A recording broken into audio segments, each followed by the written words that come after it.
ನಿಮ್ಮ ಮದುವೆಯಾದ ಮೊದಲ ರಾತ್ರಿಯೇ ನಿಮ್ಮ ಹೆಂಡತಿಯನ್ನ ಮುಟ್ಟೋಕ್ ಹೋದಾಗ ಜೋರಾಗಿ ಕರೆಂಟ್ ಶಾಕ್ ಹೊಡೆದು ಮಂಚವೇ ಮುರಿದು ಬಿದ್ರೆ ನೀವೇನ್ ಮಾಡ್ತೀರಾ? ಯೋಚನೆ ಮಾಡಿ. ಒಬ್ಬ ಹುಡುಗಿ ಮೈ ಮೇಲೆ ಯಾರ ಕೈ ತಾಗಿದ್ರೂ ಸಾಕು, ಹೈ ವೋಲ್ಟೇಜ್ ಕರೆಂಟ್ ಹೊಡೆದು ಗಾಡಿಯಲ್ಲಿ ಹಾರಿಬಿಡ್ತಾರೆ.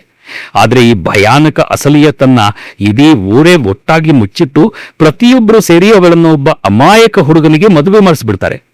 ಅಷ್ಟಕ್ಕೂ ಇಡೀ ಹಳ್ಳಿಯ ಜನರೆಲ್ಲ ಸೇರಿ ಈ ದೊಡ್ಡ ಸತ್ಯವನ್ನ ಯಾಕೆ ಮುಚ್ಚಿತ್ತು ಗೊತ್ತಾ? ಈ ಒಂದು ಮದುವೆ ನಡೆಯದಿದ್ರೆ ಇಡೀ ಊರಿಗೆ ಯಾವ ಕಂಟಕ ಕಾದಿತ್ತು? ಈ ಮೂವಿ ಹೆಸರು ಓ ಸುಕುಮಾರಿ. ಬನ್ನಿ, ತಡ ಮಾಡದೆ ಕಥೆ ಶುರು ಮಾಡೋಣ.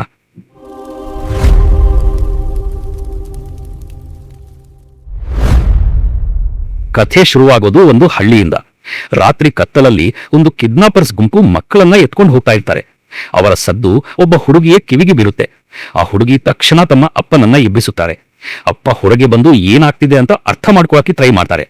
ಆದ್ರೆ ಆ ರೌಡಿಗಳ ಕಣ್ಣು ಇವರ ಮೇಲೆ ಬೀಳುತ್ತೆ. ಈಗ ಆ ರೌಡಿಗರಿಗೆ ಭಯ ಶುರುವಾಗುತ್ತೆ. ಇವರು ಪೊಲೀಸ್ ಅಥವಾ ಹಳ್ಳಿಯವರಿಗೆ ಎಲ್ಲಾ ವಿಷಯ ಹೇಳ್ಬಿಡ್ತಾರ ಅಂತ. ಅದಕ್ಕೆ ಅವರ ಅಪ್ಪನನ್ನ ಹಿಡಿದು ಸಿಕ್ಕಾಪಟ್ಟೆ ಹೊಡೆಯಕ್ಕೆ ಶುರು ಮಾಡ್ತಾರೆ. ಅಪ್ಪನಿಗೆ ಈ ರೀತಿ ಹೊಡೆಯೋದನ್ನ ನೋಡಿ ಹುಡುಗಿ ಭಯ ಬೀರುತ್ತಾರೆ. ಇದೇ ವೇಳೆ ರೌಡಿಗಳ ಕಣ್ಣು ಅವಳ ಮೇಲೂ ಬೀರುತ್ತೆ. ಅವಳನ್ನು ತಮ್ಮ ಜೊತೆ ಕರ್ಕೊಂಡು ಹೋಗಕ್ಕೆ ಒಬ್ಬ ರೌಡಿ ಮುಂದೆ ಬರ್ತಾರೆ. ಆದ್ರೆ ಅವನು ಹುಡುಗಿಯನ್ನ ಮುಟ್ಟಿದ ತಕ್ಷಣ ಕರೆಂಟ್ ಶಾಕ್ ಹೊಡೆದಂತೆ ದೂರ ಹೋಗಿ ಬೀಳ್ತಾನೆ. ಆ ಶಬ್ದ ಕೇಳಿ ಅಕ್ಕಪಕ್ಕದ ಜನರೆಲ್ಲ ಅಲ್ಲಿಗೆ ಓಡಿ ಬರ್ತಾರೆ. ಜನರು ಬರ್ತಿರೋದನ್ನ ನೋಡಿ ರೌಡಿಗಳಿಗೆ ಇಲ್ಲಿ ಇನ್ನೂ ಇರೋದು ಕಷ್ಟ ಅಂತ ಅರ್ಥ ಆಗುತ್ತೆ. ಕೊನೆಗೆ ಅವರೆಲ್ಲ ಅಲ್ಲಿಂದ ಎಸ್ಕೇಪ್ ಆಗ್ತಾರೆ. ಈ ಹಿಂದೆ ಕೂಡ ಮಕ್ಕಳನ್ನ ಕಿಡ್ನಾಪ್ ಮಾಡೋಕೆ ಟ್ರೈ ಮಾಡಿದ್ದು ಇದೇ ಜನ ಅಂತ ಹಳ್ಳಿಯವರಿಗೂ ಗೊತ್ತಾಗುತ್ತೆ. ಈಗ ಹಳ್ಳಿಯವರ ಕಣ್ಣಲ್ಲಿ ಆ ಹುಡುಗಿ ದಿಢೀರನೆ ಒಬ್ಬ ದೇವತೆ ತರ ಕಾಣಿಸ್ತಾರೆ. ಎಲ್ಲರೂ ಅವಳಿಗೆ ಥ್ಯಾಂಕ್ಸ್ ಹೇಳ್ತಾರೆ. ಯಾಕಂದ್ರೆ ಅವಳು ಕರೆಕ್ಟ್ ಟೈಮಿಗೆ ಅಲ್ಲಿ ಇರ್ಲಿಲ್ಲ ಅಂದಿದ್ರೆ ಬಹುಶಃ ತುಂಬಾ ಮಕ್ಕಳು ಆ ರೌಡಿಗಳ ಕೈಗೆ ಸಿಕ್ಕಿ ಹಾಕೊಳ್ತಾ ಇದ್ರು. ಆದ್ರೆ ಈ ಘಟನೆ ಆದ್ಮೇಲೆ ಅವಳ ಅಪ್ಪನ ಮನಸ್ಸಲ್ಲಿ ಖುಷಿಗಿಂತ ಜಾಸ್ತಿ ಭಯ ಹುಟ್ಕೊಳ್ಳುತ್ತೆ.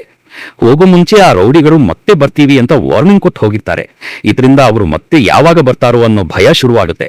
ಜೊತೆಗೆ ಸುಕುಮಾರಿ ಆಗಲೇ ತನ್ನ ಅಮ್ಮನನ್ನ ಕಳೆದುಕೊಂಡಿರ್ತಾರೆ. ಹೀಗಿರುವಾಗ ಈ ಟೆನ್ಷನ್ನಲ್ಲೇ ಮಗಳ ಜೊತೆ ಅಲ್ಲೇ ಇರೋದು ಅಪ್ಪನಿಗೆ ಸ್ವಲ್ಪನೂ ಸರಿ ಅನ್ಸಲ್ಲ. ಮಗಳನ್ನ ಸೇಫ್ ಆಗಿ ಇಡಬೇಕು ಅಂತ ಅವರು ಡಿಸೈಡ್ ಮಾಡ್ತಾರೆ. ಈ ಹಳ್ಳಿಲಿ ಇನ್ನೂ ಇರೋದು ಸೇಫ್ ಅಲ್ಲ ಅಂತ ಮಗಳನ್ನ ಕರ್ಕೊಂಡು ಹಳ್ಳಿ ಬಿಡ್ತಾರೆ. ಆಮೇಲೆ ಇಬ್ಬರೂ ಹೊಸ ಜಾಗದ ಕಡೆ ಹೊರಡ್ತಾರೆ. ಆದ್ರೆ ಮುಂದೆ ಏನಾಗತ್ತೆ ಅನ್ನೋದು ಅವರಿಬ್ಬರಿಗೂ ಗೊತ್ತಿರಲ್ಲ. ಅವರು ತಲುಪುವ ಹೊಸ ಹಳ್ಳಿಯಲ್ಲೂ ಒಂದು ದೊಡ್ಡ ಸಮಸ್ಯೆ ಇರುತ್ತೆ. ಸರಿಯಾದ ಟ್ರೀಟ್ಮೆಂಟ್ ವ್ಯವಸ್ಥೆ ಇಲ್ಲದ ಕಾರಣ ಹಳ್ಳಿಯ ಜನ ಗ್ರಾಮದ ಮುಖಂಡ ಮತ್ತು ಅವರ ಹೆಂಡತಿ ಮೇಲೆ ಸಿಟ್ಟಾಗಿರ್ತಾರೆ. ಇದೇ ಟೈಮಲ್ಲಿ ಸುಕುಮಾರಿ ಮತ್ತು ಅವಳ ಅಪ್ಪ ಅಲ್ಲಿಗೆ ಬರ್ತಾರೆ. ಅವರಿಗೆ ನಾಟಿ ವೈದ್ಯ ಗೊತ್ತಿರುತ್ತೆ. ಹಾಗಾಗಿ ಹುಷಾರಿಲ್ಲದೆ ಇರೋ ಒಂದು ಮಗುವನ್ನ ನೋಡಿದ ತಕ್ಷಣ ಟ್ರೀಟ್ಮೆಂಟ್ ಶುರು ಮಾಡ್ತಾರೆ. ಸ್ವಲ್ಪ ಹೊತ್ತಲ್ಲೇ ಮಗುವಿನ ಕಂಡೀಷನ್ ಬೆಟರ್ ಆಗಕ್ಕೆ ಶುರುವಾಗುತ್ತೆ. ಇದನ್ನ ನೋಡಿದ ಗ್ರಾಮದ ಮುಖಂಡ ಸಖತ್ ಇಂಪ್ರೆಸ್ ಆಗ್ತಾರೆ. ಇಂಥ ಮನುಷ್ಯ ಹಳ್ಳಿಲಿದ್ರೆ ಜನರ ಕಷ್ಟ ತುಂಬಾ ಕಮ್ಮಿ ಆಗತ್ತೆ ಅಂತ ಅವ್ರಿಗನ್ಸುತ್ತೆ.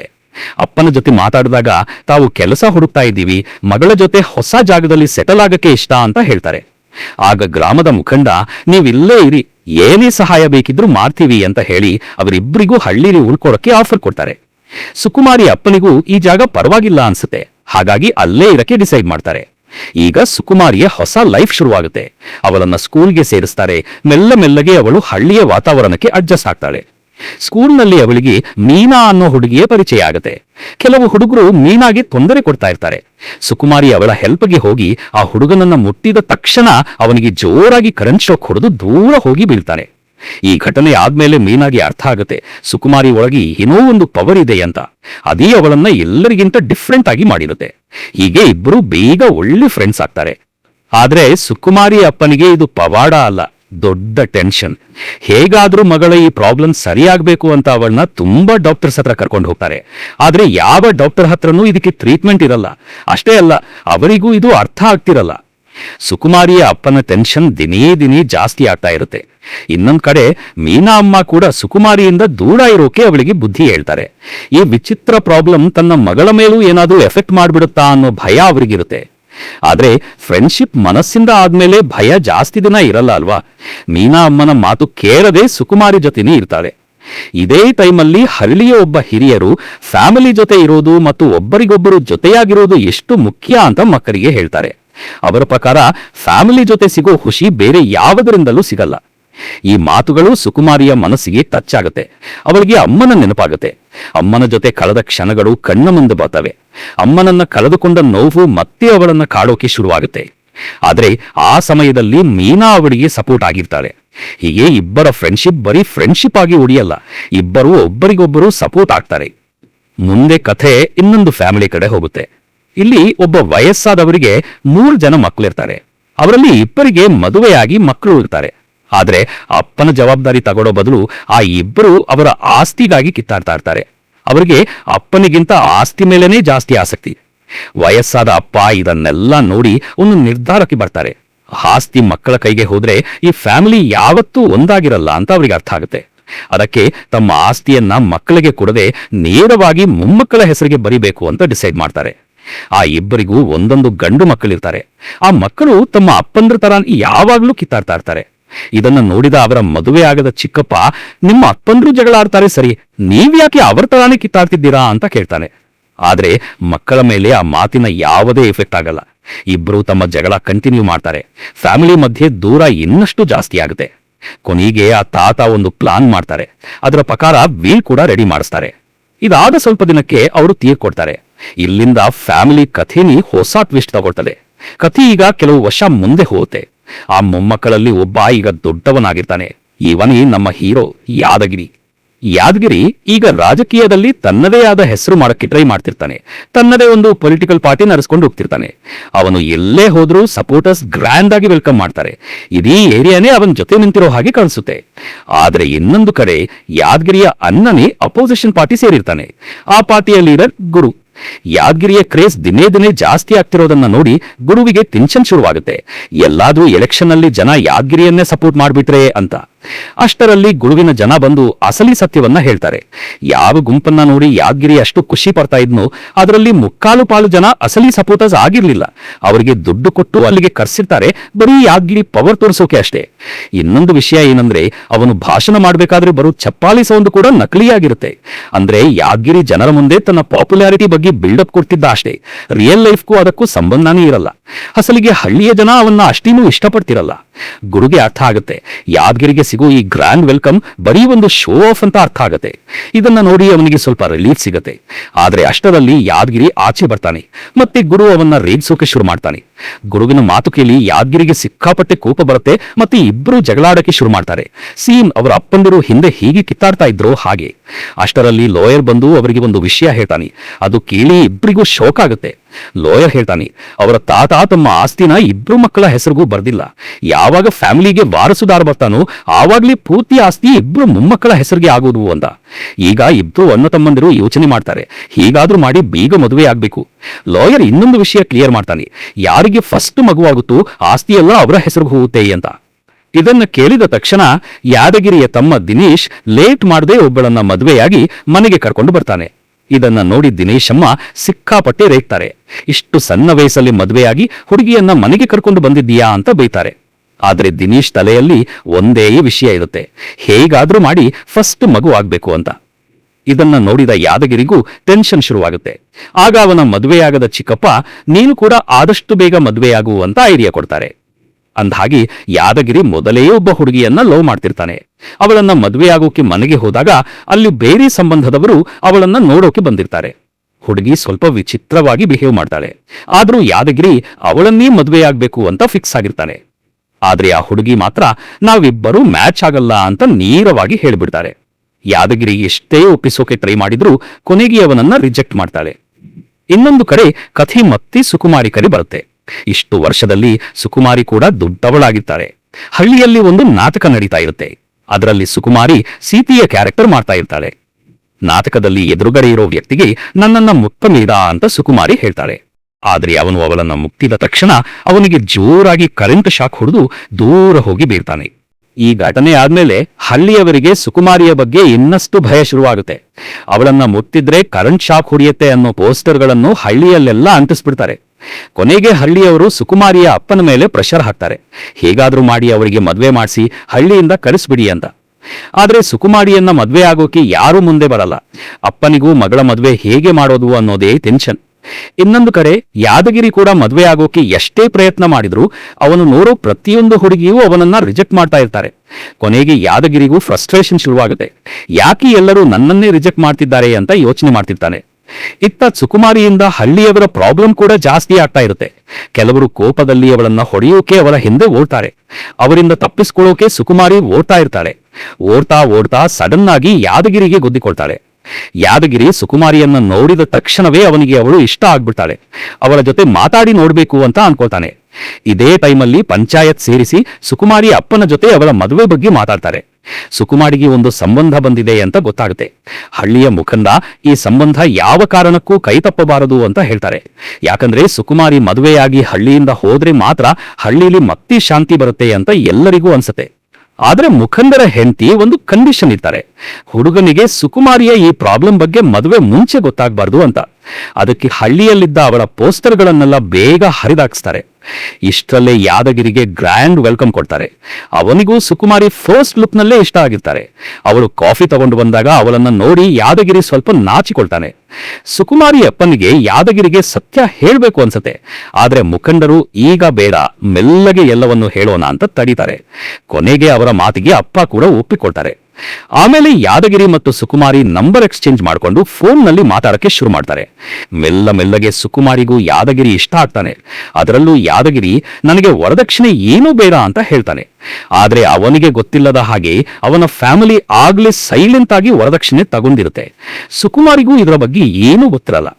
ಇನ್ನೊಂದು ಕಡೆ ಮೀನಾ ಕೂಡ ತನ್ನ ಗಂಡನಿಂದ ಬೇಜಾರಾಗಿ ಸುಕುಮಾರಿ ಹತ್ರ ಬರ್ತಾ ಇರ್ತಾಳೆ. ಅವಳು ಪ್ರೆಗ್ನೆಂಟ್ ಕೂಡ ಆಗಿರ್ತಾಳೆ.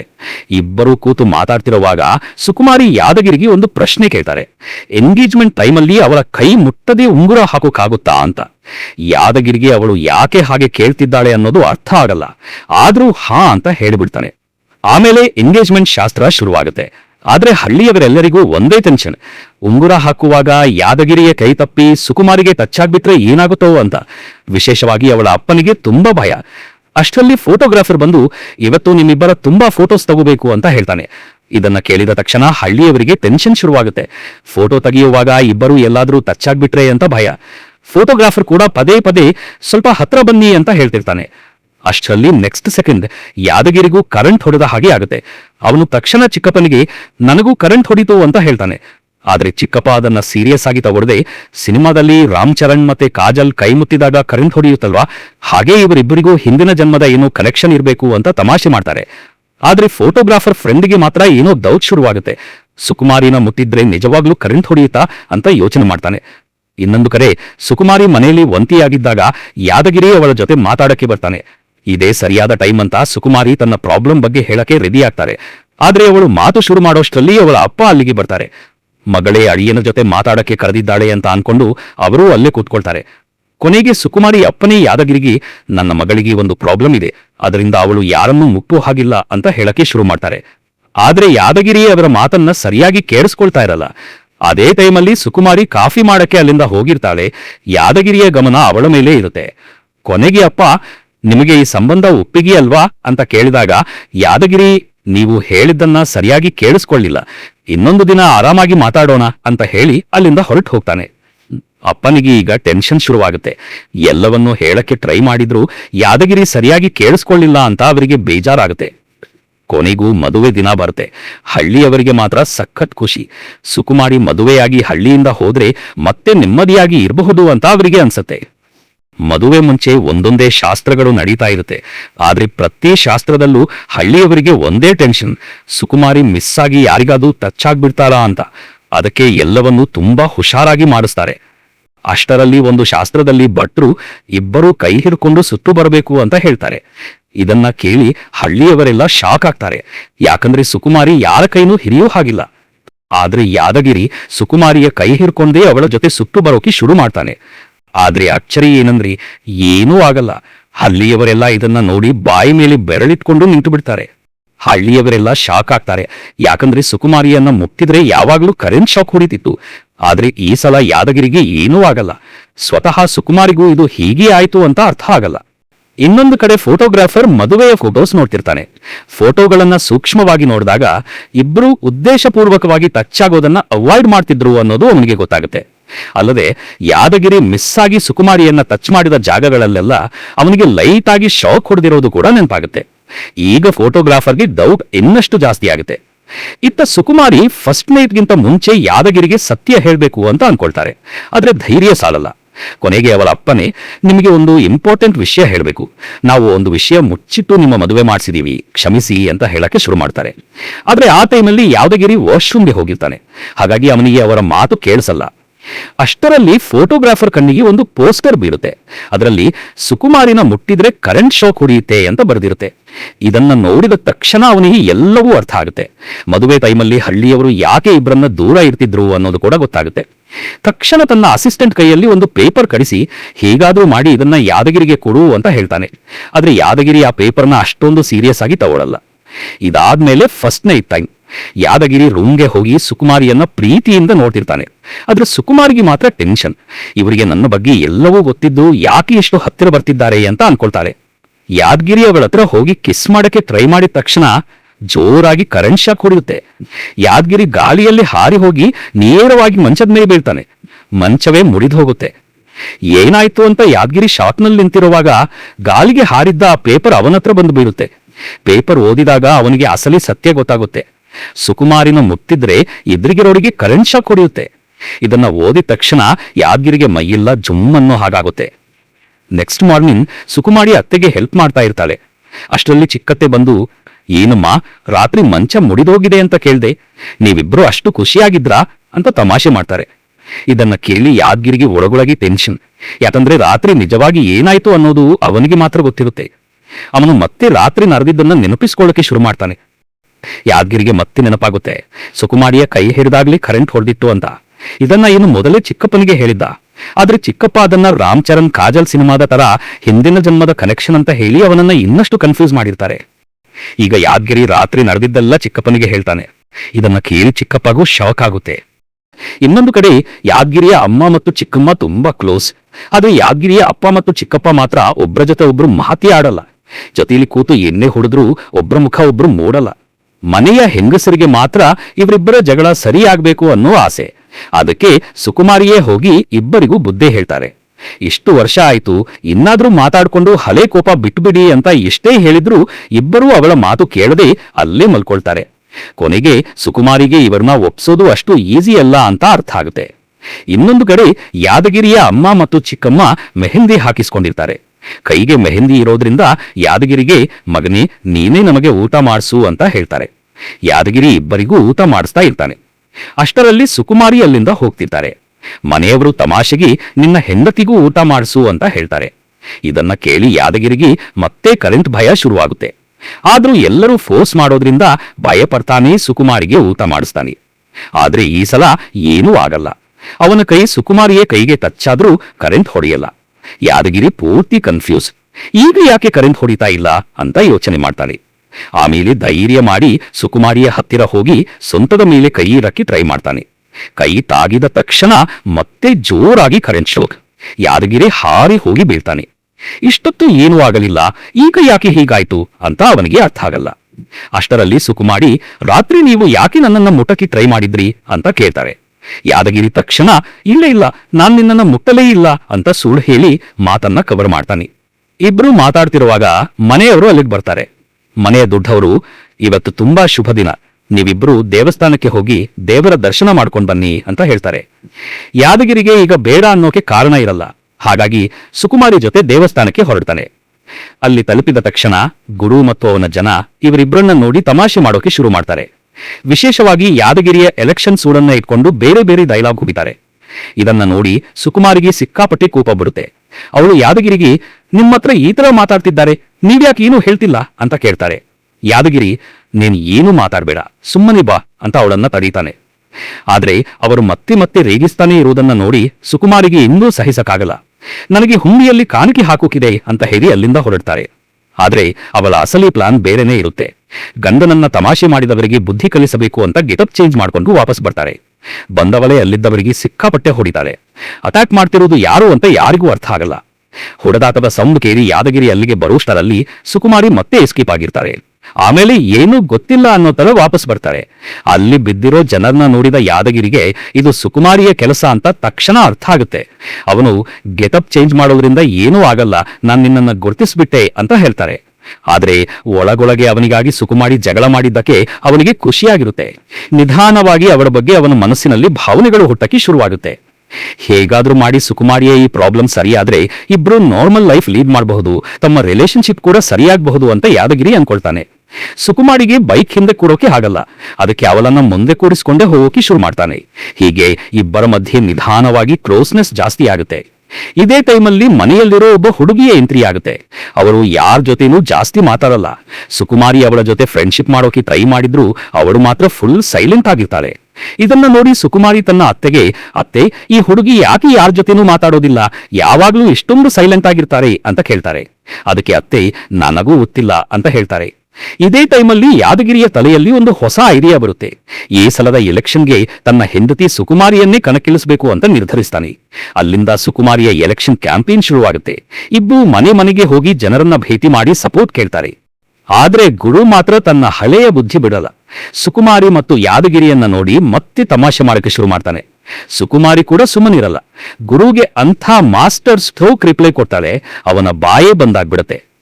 ಇಲ್ಲಿಂದ ಕಥೆ ಯಾದಗಿರಿಯ ತಮ್ಮ ದಿನೇಶ್ ಕಡೆ ಟರ್ನ್ ಆಗುತ್ತೆ. ದಿನೇಶ್ ಅಸಲಿಗೆ ಗುರುವಿನ ಇಶಾರೆ ಮೇಲೆ ಕೆಲಸ ಮಾಡ್ತಿರ್ತಾನೆ. ಅದಕ್ಕೆ ಗುರು ಅವನಿಗೆ ಆಗಾಗ ದುಡ್ಡು ಕೂಡ ಕೊಡ್ತಿರ್ತಾನೆ. ಇದೇ ವೇಳೆ ದಿನೇಶ್ ಮನೆಯಲ್ಲಿ ಒಂದು ಸ್ಪೆಷಲ್ ಫಂಕ್ಷನ್ ಇಟ್ಕೊಳ್ತಾನೆ. ಅವನ ಮನೆಯಲ್ಲಿ ಈ ಸ್ಪೆಷಲ್ ಫಂಕ್ಷನ್ ಯಾಕೆ ಇಟ್ಟಿರ್ತಾರೆ ಅಂದ್ರೆ ಅವನ ಹೆಂಡತಿ ಪ್ರೆಗ್ನೆಂಟ್ ಆಗಿರ್ತಾರೆ. ದಿನೇಶ್ ಗುರುಗೂ ಈ ಫಂಕ್ಷನ್ಗೆ ಬನ್ನಿ ಅಂತ ಇನ್ವಿಟೇಷನ್ ಕೊಡ್ತಾನೆ.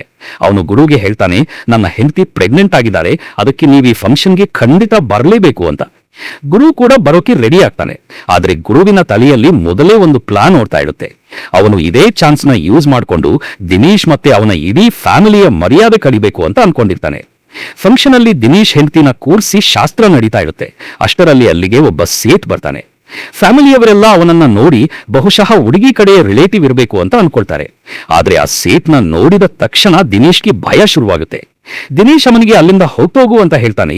ಆದ್ರೆ ಅವನು ಹೇಳ್ತಾನೆ, ಎಲ್ಲಿ ತನಕ ಅವನಿಗೆ ಅವನ ಹಣ ಸಿಗಲ್ವೋ ಅಲ್ಲಿಯವರೆಗೆ ಅವನು ಅಲ್ಲಿಂದ ಹೋಗಲ್ಲ. ಆಗ ಅಲ್ಲಿ ಅಸಲಿ ಸತ್ಯ ಹೊರಗೆ ಬರುತ್ತೆ.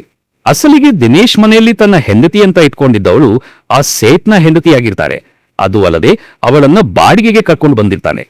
ಈಗ ಆ ಸೇಠ್ ದಿನೇಶ್ಗೆ ಬೆದರಿಸಿ ದುಡ್ಡು ಕೆಳಕ್ಕೆ ಶುರು ಮಾಡ್ತಾನೆ. ಫ್ಯಾಮಿಲಿಯಲ್ಲಿ ಯಾರಿಗೂ ಏನಾಗ್ತಿದೆ ಅಂತ ಅರ್ಥ ಆಗಲ್ಲ. ಕೊನೆಗೆ ಸೇಠ್ ಎಲ್ಲರ ಮುಂದೆ ಪೂರ್ತಿ ಸತ್ಯ ಹೇಳ್ಬಿಡ್ತಾನೆ. ದಿನೇಶ್ ಆ ಸೇಠ್ನ ತಡೆಯಕ್ಕೆ ಎಷ್ಟೇ ಟ್ರೈ ಮಾಡಿದ್ರು ಅಷ್ಟೊತ್ತಿಗಾಗ್ಲೇ ಅಸಲಿ ಸತ್ಯ ಎಲ್ಲರಿಗೂ ಗೊತ್ತಾಗಿರುತ್ತೆ. ಅಸಲಿಗೆ ಈ ಪೂರ್ತಿ ಗೇಮ್ ಪ್ಲಾನ್ ಮಾಡಿದ್ದೇ ಗುರು. ಅವನ ಉದ್ದೇಶ ದಿನೇಶ್ನ ಸಿಕ್ಕಿ ಹಾಕ್ಸೋದು ಮಾತ್ರ ಅಲ್ಲ, ಇಡೀ ಫ್ಯಾಮಿಲಿಯ ಮರ್ಯಾದೆ ತೆಗೆಯೋದಾಗಿರುತ್ತೆ. ಅಲ್ಲಿದ್ದ ಜನರು ಅವರ ಮನೆಯ ಬಗ್ಗೆ ಬೇರೆ ಬೇರೆ ತರ ಮಾತಾಡೋದನ್ನ ಕೇಳಿ ಯಾದಗಿರಿಗೆ ಸಿಕ್ಕಾಪಟ್ಟೆ ಕೋಪ ಬರುತ್ತೆ. ಅವನು ಗುರುವಿನ ಕಡೆಯವರಿಗೆ ಹೊಡೆಯಕ್ಕೆ ಶುರು ಮಾಡ್ತಾನೆ. ನೋಡ್ತಿದ್ದಂಗೆ ಎರಡು ಗುಂಪಿನ ನಡುವೆ ಜಗಳ ಶುರುವಾಗುತ್ತೆ. ಇದೇ ವೇಳೆ ಗುರುವಿನ ಕರೆಯ ಒಬ್ಬ ವ್ಯಕ್ತಿ ಚಾಕುವಿನಿಂದ ಯಾದಗಿರಿಗೆ ಇರಿಯಕ್ಕೆ ಮುಂದಾಗ್ತಾನೆ. ಇದನ್ನ ನೋಡಿದ ಸುಕುಮಾರಿ ತನ್ನ ಗಂಡನನ್ನ ಉಡಿಸಕ್ಕೆ ತಕ್ಷಣ ಅವನನ್ನ ಹಿಡಿದುಕೊಡ್ತಾರೆ. ಆದ್ರೆ ನೆಕ್ಸ್ಟ್ ಸೆಕೆಂಡ್ ಆಗೋದೇ ಬೇರೆ. ಇಬ್ಬರಿಗೂ ದೊಡ್ಡ ಕರೆಂಟ್ ಶಾಕ್ ಹೊಡೆಯುತ್ತೆ. ಯಾದಗಿರಿ ಎಷ್ಟು ಜೋರಾಗಿ ಹಾರಿ ದೂರ ಹೋಗಿ ಬೀಳ್ತಾನಂದ್ರೆ ಅಲ್ಲಿದ್ದ ಪ್ರತಿಯೊಬ್ಬರು ಶಾಕ್ ಆಗ್ತಾರೆ. ಅಷ್ಟೇ ಅಲ್ಲ, ಸುಕುಮಾರಿಯನ್ನ ಮುಟ್ಟಿದ್ರೆ ಕರೆಂಟ್ ಶಾಕ್ ಹೊಡೆಯುತ್ತೆ ಅನ್ನೋ ವಿಷಯ ಕೂಡ ಎಲ್ಲರಿಗೂ ಗೊತ್ತಾಗುತ್ತೆ. ಗುರು ಇದೇ ಅವಕಾಶ ಬಳಸಿಕೊಂಡು ಸುಕುಮಾರಿಯ ಬಗ್ಗೆ ಮತ್ತೆ ತಮಾಷೆ ಮಾಡೋಕೆ ಶುರು ಮಾಡ್ತಾನೆ. ಫಸ್ಟ್ ನೈಟ್ ನಲ್ಲಿ ಮುರಿದೋದ ಮಂಚದ ಮಾತನ್ನೇ ಎಳೆದು ತಂದು ಎಲ್ಲರ ಮುಂದೆ ಅವಳನ್ನ ಅವಮಾನ ಮಾಡೋಕೆ ಟ್ರೈ ಮಾಡ್ತಾನೆ. ಇದನ್ನ ನೋಡಿದ ಎರಡೂ ಫ್ಯಾಮಿಲಿಯ ಅಪ್ಪಂದಿರು ಗುರುವಿಗೆ ಅಲ್ಲಿಂದ ಹೊರಟೋಗು ಅಂತ ಹೇಳ್ತಾರೆ. ಆದ್ರೆ ಗುರು ಹೋಗ್ತಾ ಹೋಗ್ತಾ ಒಂದು ಡೈಲಾಗ್ ಹೊಡೆದು ಹೋಗ್ತಾನೆ. ಆಗ ಒಂದು ಹೊಸ ವಿಷಯ ಗೊತ್ತಾಗುತ್ತೆ. ಮದುವೆ ಟೈಮಲ್ಲಿ ಯಾದಗಿರಿಯ ಫ್ಯಾಮಿಲಿಯವರು ವರದಕ್ಷಿಣೆ ರೂಪದಲ್ಲಿ 25 ಲಕ್ಷ ದುಡ್ಡು ತಗೊಂಡಿದ್ರಂತೆ. ಇದನ್ನ ಕೇಳಿ ಸುಕುಮಾರಿ ಯಾದಗಿರಿಯ ಮೇಲೆ ಸಿಕ್ಕಾಪಟ್ಟೆ ರೇಗ್ತಾರೆ. ನೀನು ವರದಕ್ಷಿಣೆ ದುಡ್ಡು ಯಾಕೆ ತಗೊಂಡೆ ಅಂತ ಕೇಳ್ತಾರೆ.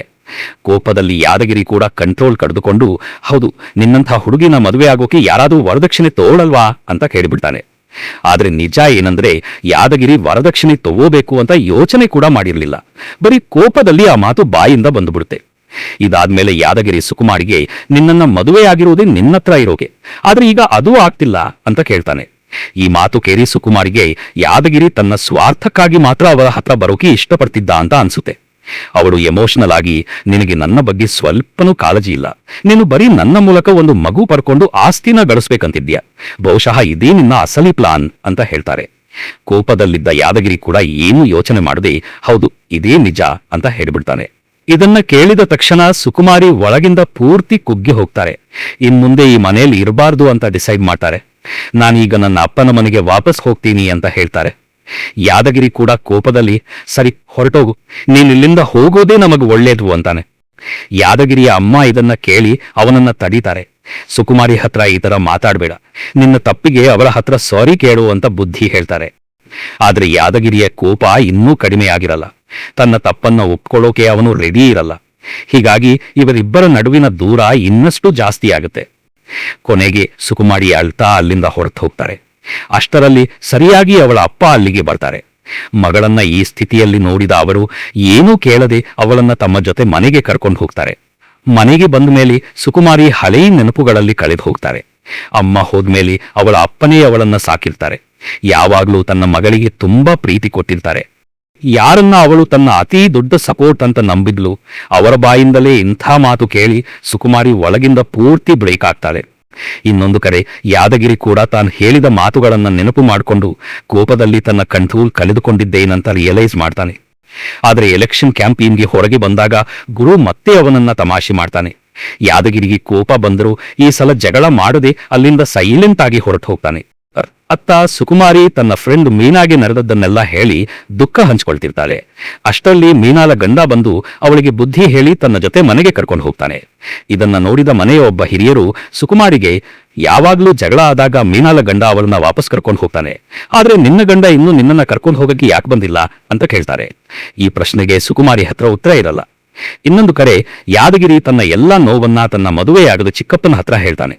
ನಾನು ಅವಳಿಲ್ಲದೆ ಇರೋಕ್ಕಾಗಲ್ಲ, ನನಗೆ ಈ ಮನೆಯ ಆಸ್ತಿ ಪಾಸ್ತಿ ಯಾವುದು ಬೇಡ, ನನಗೆ ಬರೀ ನನ್ನ ಹೆಂಡತಿ ವಾಪಸ್ ಬೇಕು ಅಂತ ಹೇಳ್ತಾನೆ. ಅದಕ್ಕೆ ಚಿಕ್ಕಪ್ಪ, ನಿಜವಾಗ್ಲೂ ಅವಳನ್ನ ವಾಪಸ್ ಕರ್ಕೊಂಡು ಬರಬೇಕು ಅಂದ್ರೆ ಅವಳ ಅಪ್ಪನ ಹತ್ರ ಹೋಗಿ ಮನಸ್ಸಿಂದ ಮಾತಾಡು ಅಂತ ಬುದ್ಧಿ ಹೇಳ್ತಾರೆ. ಯಾದಗಿರಿ ಸುಕುಮಾರಿಯ ಅಪ್ಪನನ್ನ ಭೇಟಿ ಮಾಡಿ ತನ್ನ ತಪ್ಪಿಗೆ ಕ್ಷಮೆ ಕೇಳ್ತಾನೆ.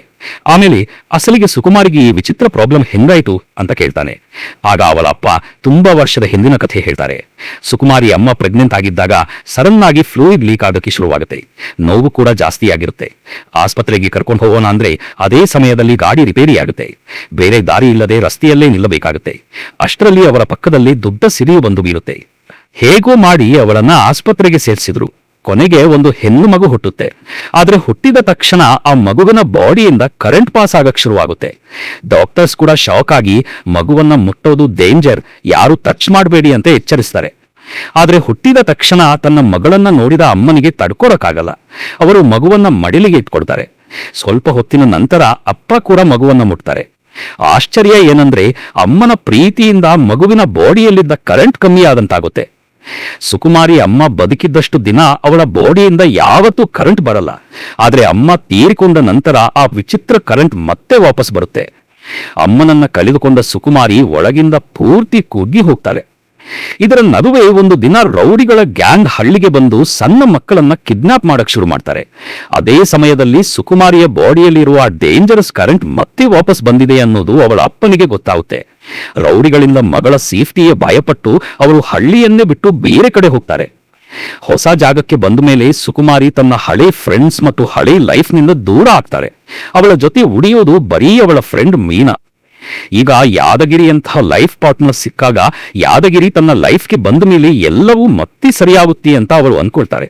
ಆದ್ರೆ ಯಾದಗಿರಿಯ ಮಾತುಗಳು ಅವಳ ಮನಸ್ಸನ್ನ ಮತ್ತೆ ಮುರಿದು ಬಿಡುತ್ತೆ. ಇನ್ನೊಂದು ಕಡೆ ದಿನೇಶ್ಗೆ ಈ ಪರಿಸ್ಥಿತಿ ತಂದಿತ್ತಿದ್ದು ಬೇರೆ ಯಾರೂ ಅಲ್ಲ, ಗುರು. ತನ್ನ ಫ್ಯಾಮಿಲಿಯ ಮಾನ ಮರ್ಯಾದೆ ಕರೆಯೋಕೆ ಗುರು ಪ್ಲಾನ್ ಮಾಡಿದ್ದಾನೆ ಅನ್ನೋದು ಗೊತ್ತಾದ್ಮೇಲೆ ದಿನೇಶ್ ನೇರವಾಗಿ ಅವನತ್ರ ಹೋಗಿ, ನಾನು ನಿನ್ನನ್ನ ನನ್ನ ಅಣ್ಣನಿಗಿಂತ ಜಾಸ್ತಿ ನಂಬಿದ್ದೆ, ಆದ್ರೆ ನೀನೇ ನನಗೆ ಮೋಸ ಮಾಡಿದ್ದೆ ಅಂತ ಜಗಳ ಮಾಡ್ತಾನೆ. ಕೊನೆಗೆ ಗುರುವಿನ ಜನ ದಿನೇಶ್ನ ಹಿಡಿದು ಕಟ್ಟಿ ಹಾಕ್ತಾರೆ. ಅಷ್ಟರಲ್ಲಿ ಫ್ಯಾಕ್ಟರಿಯಲ್ಲಿದ್ದ ರೌಡಿಗಳು ಒಬ್ಬೊಬ್ಬರಾಗಿ ಗಾಳಿಯಲ್ಲಿ ಹಾರಿ ಕೆಳಗೆ ಬೀಳೋಕೆ ಶುರು ಮಾಡ್ತಾರೆ. ಇದನ್ನ ನೋಡಿದವರಿಗೆ ಬಹುಶಃ ಯಾದಗಿರಿಯ ಚಿಕ್ಕಪ್ಪನೇ ಈ ಕೆಲಸ ಮಾಡ್ತಿದ್ದಾರೆ ಅಂತ ಅನ್ಸುತ್ತೆ. ಆದ್ರೆ ಅಸಲಿ ಸತ್ಯ ಬೇರೆ. ಆ ರೌಡಿಗಳನ್ನ ಹೊಡೆದಾಕ್ತಿರೋದು ಸ್ವತಃ ಯಾದಗಿರಿ.